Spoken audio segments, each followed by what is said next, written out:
Kevin O'Leary is amping things up here in Canada. Welcome back to Moose and Loose Extra, my extra channel. Be sure to subscribe to this one.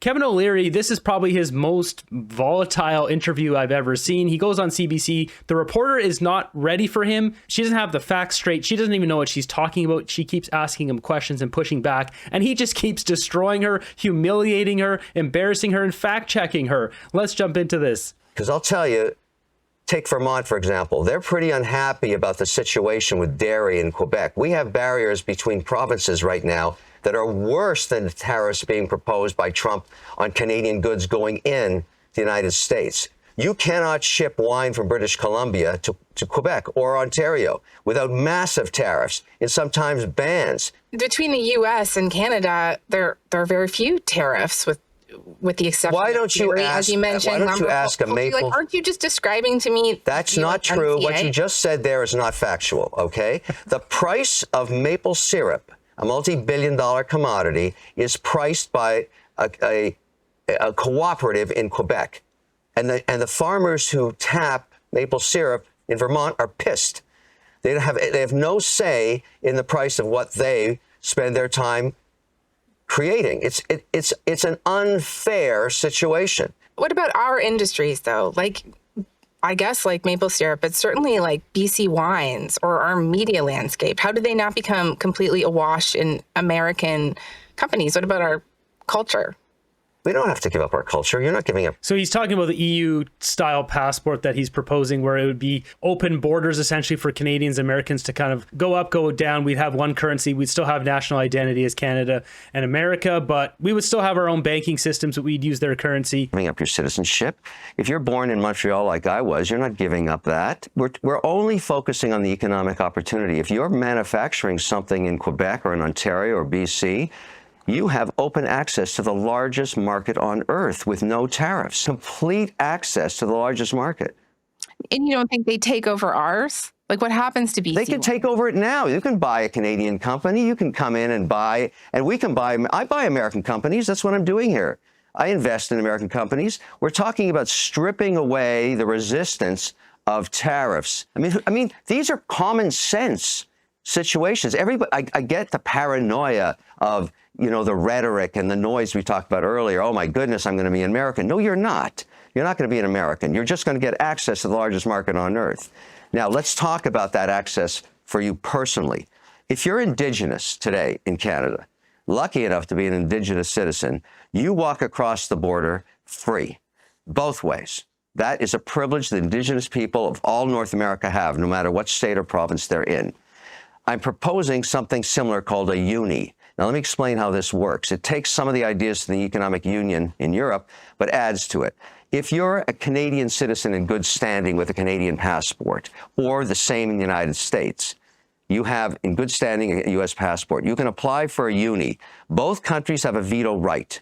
So if you get approved in both countries, you get this new passport that gives you freedom of movement anywhere you wish in North America, including your family. You can live wherever you like. You pay a one constant tax rate.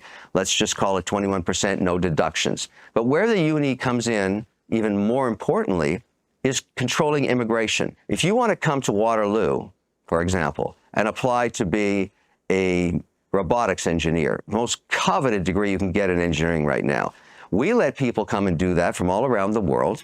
We've spent millions building the infrastructure there and the co-op programs.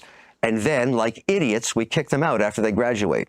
How stupid is that? Why don't we grant them a uni and pre-approve their families with background checks and then let them into the country and say you can work anywhere you want? Well, why wouldn't that result in people just going to the United States and working there? How would that not result in healthcare workers just going to Buffalo or Phoenix and setting up shop there? I'm just trying to figure out. We already have healthcare workers going down there because working in Canada's healthcare system doesn't pay, where in America's it pays way better. There's more opportunities, a lot of flex nurses just traveling around, making way more money and living a better life. We've lost so many of our healthcare workers. We have ambulances that are sitting empty because there's no one to run them. Our hospitals are shut down. We have hours on hospitals now. So if you have an emergency, too bad, hospitals shut down. She obviously didn't do any research. She doesn't know how anything works in this country. If you watch this full thing, it's 30 minutes, like point after point after point. O'Leary just exposes like she has such a vast lack of knowledge in all these topics. How this does not cause the worst brain drain that we've ever seen.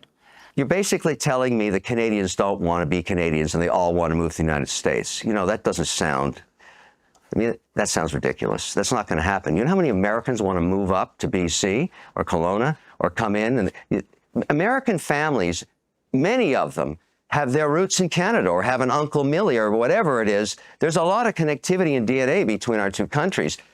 Well, housing is very expensive here. Salaries are larger in the U.S. All of that money invested in Canada to reduce housing, and housing is up 4x in the last 8 years. So that's not working, whatever it is. But let's stay on your premise that everybody leaves. Exactly. What we have isn't working. Leaves Canada. That's not going to happen. I think many people would come to Canada. You get an adjustment if you got a uni. First, you have to get it. You have to apply for it and you have to get it. Once you get it, you're free to roam. Why would Trump agree to this? You know, he's talking a lot about unleashing the largest mass deportation program in the country's history. Contrary to the evidence, he says immigrants are stealing. Yeah, but that mass deportation program is for anyone who's come up through Mexico. It's not Canadians. He's not looking to deport all the Canadians back to Canada. Trump would want to do this because we have so many minerals and resources, it would make America a lot stronger. It's an interesting idea. For stealing American jobs. So why would he be open to the idea of extending passports and jobs to more people from Canada? Those people you're referencing are illegal immigrants. They broke the law to enter the country. Of course, they're going to get deported. That was the premise he made. He'd been given this majority mandate. That was his number one item, saying, look, I'm going to clean this up. The American people, by 7 out of 10, want him to do this, and he's going to start it this week. Yeah, it's not Canadians jumping the border and living in America illegally. Like, she doesn't seem to understand anything that's going on here. This is such an embarrassing look for CBC. The message is don't come into the country illegally. The uni does not let that happen. You have to apply for it. It's a legal immigration tool. And it's used to be selective on who you let into the economy.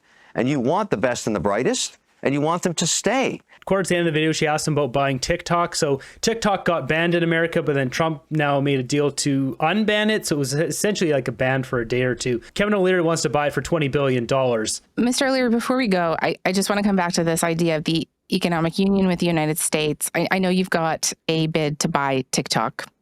And is this stumping for an economic union a way to give some airtime to an idea that Trump seems very into so that you can get FaceTime with him, stay in his good graces to pitch your bid to buy TikTok? What a dumb question. CBC, folks, right here. This is why they need our government subsidies to stay alive, because of dumb journalism, dumb questions like this. Obviously, he's a businessman looking to make a deal to buy TikTok, and he needs Donald Trump involved because it just got banned and Trump just unbanned it. I'm not trying to get in his good graces. I've been talking to him for a long time. I'm just an investor. This is not, my interest in TikTok is it's an incredible opportunity. It's a legacy deal. My vision of this thing, along with Frank McCourt, my partner, is to create the world's largest television network that's based on freedom of speech and ownership of your own data and democracy. And what I think is going to happen here, in fact, today we've got meetings with the China Committee on this thing.